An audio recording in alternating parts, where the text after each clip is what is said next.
대한민국 무기의 해외 수출은 최근 몇 년간 매우 익숙한 뉴스가 되었습니다. 그만큼 우수한 한국의 무기들이 세계 시장에서 인정받기 시작했기 때문입니다. 2021년 한국의 방산 수출액은 70억 달러였는데 2022년에는 무려 173억 달러로 2배 이상 증가했습니다. 주목할 만한 점은 과거 주력 수출품은 탄약 및 부품 중심이었지만 이제는 K9 자주포, FA-50 경정투기 등 완성품으로 전환되고 있다는 것입니다. 스톡홀름 국제평화문제연구소는 방산품에 대해 가격뿐만이 아니라 무게의 성능 등을 종합적으로 고려하여 평가한 TIB라는 지수를 개발하여 활용하고 있는데, 이에 따르면 최근 5년 동안 무기 수출 상위 10개국 가운데 한국의 증가량이 가장 큰 것으로 나타났습니다. 한국이 전 세계 무기 수출 시장에서 차지하는 비중은 2012년에서 2016년에는 1%에 불과했지만 2017년에서 2021년에는 2.8%까지 증가하며 8위로 올라섰습니다. 이는 무려 177%가 증가한 놀라운 수치이며, 구체적으로 무기 종류별로 구분해보면 함정이 68%, 대포 19%, 항공기 12% 정도입니다. 2020년에도 그 전년보다 수출 금액이 2배 이상 늘어났기 때문에 TIB 지수 역시 5%를 돌파할 가능성이 높습니다. 이제 세계 무기 수출 시장에서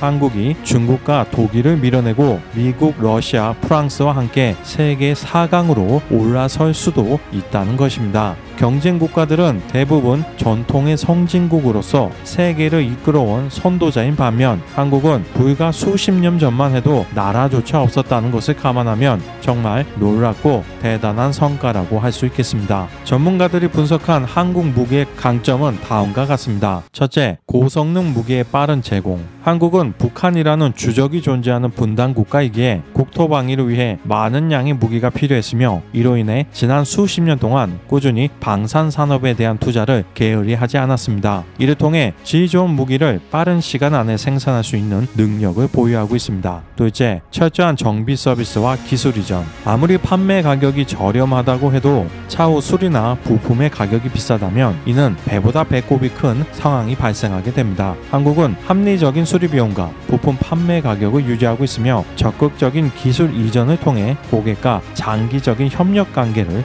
만들어 나가고 있습니다. 셋째, 경쟁력 있는 가격. 한국은 반도체, 2차전지 배터리, 바이오 시밀러 등 각종 첨단 산업에서 효율적인 대량 생산을 통해 규모의 경제를 달성하고 생산 단가를 낮추는 데는 세계 최고의 능력을 가지고 있습니다. 방산 산업 역시 매우 효율적이고 상대적으로 규모가 큰 생산 시설을 통해 우수한 제품을 경쟁력 있는 가격에 제공할 수 있는 것입니다. 한국의 이러한 성과가 가장 불편할 국가들이 있습니다. 먼저 북한입니다. 요즘 4대 세습이라고 하려고 하는지 여자아이 하나 데리고 나와서 선전을 하는데, 핵을 포기하자니 재래식 전력만으로는 한국의 상대가 안 될 것 같고, 핵을 계속 고집하자니 국제적인 고립으로 굶어 죽게 생겼습니다. 북한이 표면적으로는 동맹이지만 속으로는 경계하고 있는 국가가 있습니다. 바로 스스로 대국이라 지칭하지만 소국이나 할 행동을 하고 있는 중국입니다. 중국의 지도자 시진핑 주석은 2017년 4월 트럼프 전 미국 대통령과의 정상회담에서 한국이 중국의 일부였다는 망언을 했으며, 마이크 폼페이오 전 미국 국무부 장관의 자서전에 따르면 2018년 김정은조차 자신이 중국으로부터 안전하려면 주한미군이 필요하다고 말했다고 합니다. 또한 폼페이오는 김정은과의 대화 도중에 중국 공산당은 늘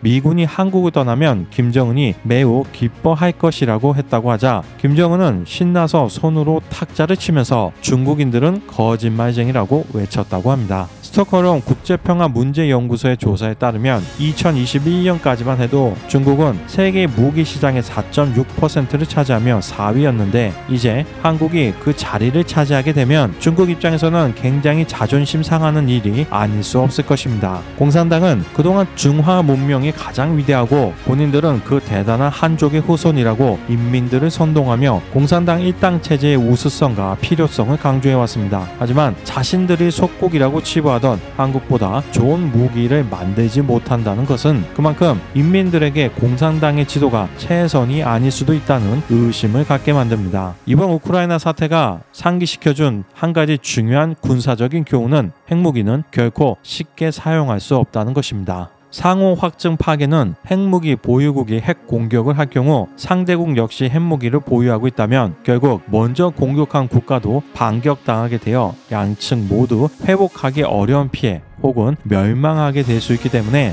결국 서로 핵전쟁을 피하려고 한다는 개념입니다. 수많은 전쟁 끝에서야 AU는 핵무기와 ICBM이라는 공포스러운 무기의 개발로 인해 아이러니하게 전쟁이 줄어들게 되는 상황을 맞이하고 있는 것입니다. 이미 프랑스가 독자적으로 핵무기를 보유하고 있고 독일과 이탈리아 등지에는 미군의 핵무기가 배치되어 있다는 것도 현재 러시아가 핵무기의 사용을 주저하게 만드는 요인들일 것입니다. 이로 인해 많은 국가들이 급하게 탱크, 전투기, 보병 등 재래식 전력으로 다시 재무장해야 하는 필요성이 급격하게 늘어났습니다. 핵전쟁이 아니더라도 얼마든지 무력 분쟁이 발생할 수 있다는 것을 두 눈으로 확인했기 때문입니다. 전 세계 국가들의 GDP 대비 국방비의 지출은 2021년 기준 2.2%로 갈수록 줄어들고 있는 추세입니다. 하지만 실제 국방비는 지속적으로 증가하여 2021년에는 EU 역사상 최초로 2조 달러를 돌파했습니다.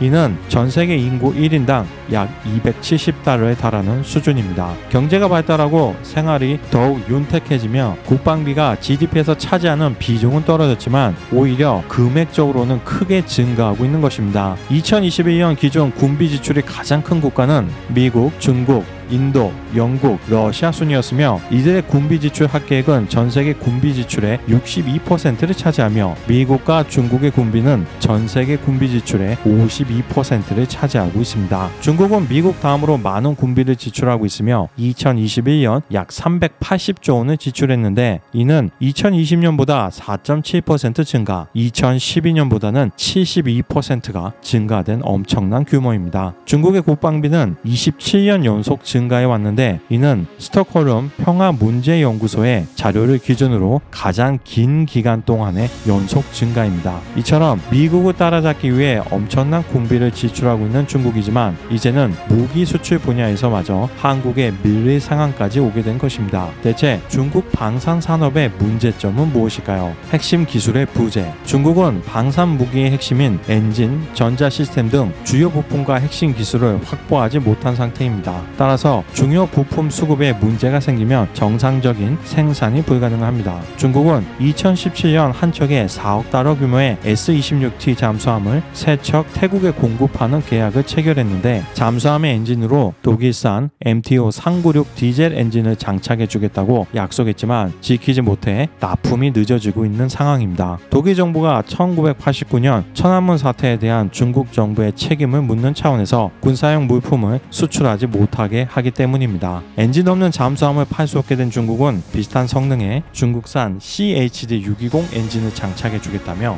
태국과 협상을 벌이는 중입니다. 자유공산 진영으로 대립 극대화. 중국과 러시아는 동맹이라고 하지만 그렇다고 핵심 군사 기술까지 넘겨주는 사이는 아니기 때문에 스스로 해킹, 스파이 활동, 기업 인수, 자체 연구 개발을 해야 하는데 이제 와서 각종 특허 장벽, 반도체 생산 장비와 고성능 부품의 수입 불가 등 강력한 서방의 견제를 받으면서 중국이 수십 년 뒤처져 있는 군사 기술을 따라잡기는 거의 불가능에 가깝습니다. 한 가지 방법이 있다면 인권 상황을 개선하고 민주주의로 전환하는 것인데 과연 중국의 지도층들이 자신들의 헤게모니를 포기하면서 그런 길을 걸으려 할까요? 최근 UAE는 한국의 T-50 대신 중국의 L-15 고등 호위함기를 먼저 12대 구입하고 나중에 같은 모델을 36대 추가 구매하는 옵션 계약을 맺었다고 합니다. 하지만 왜 한 번에 필요한 48대를 모두 구매하지 않았을까요? 우크라이나의 모토르 시크라는 회사가 중국의 L-15의 엔진을 생산하는데 현재 러시아의 침공으로 중국으로 판매가 불가능한 상황이기 때문입니다. 만약 이 사태가 잠잠해진다고 해도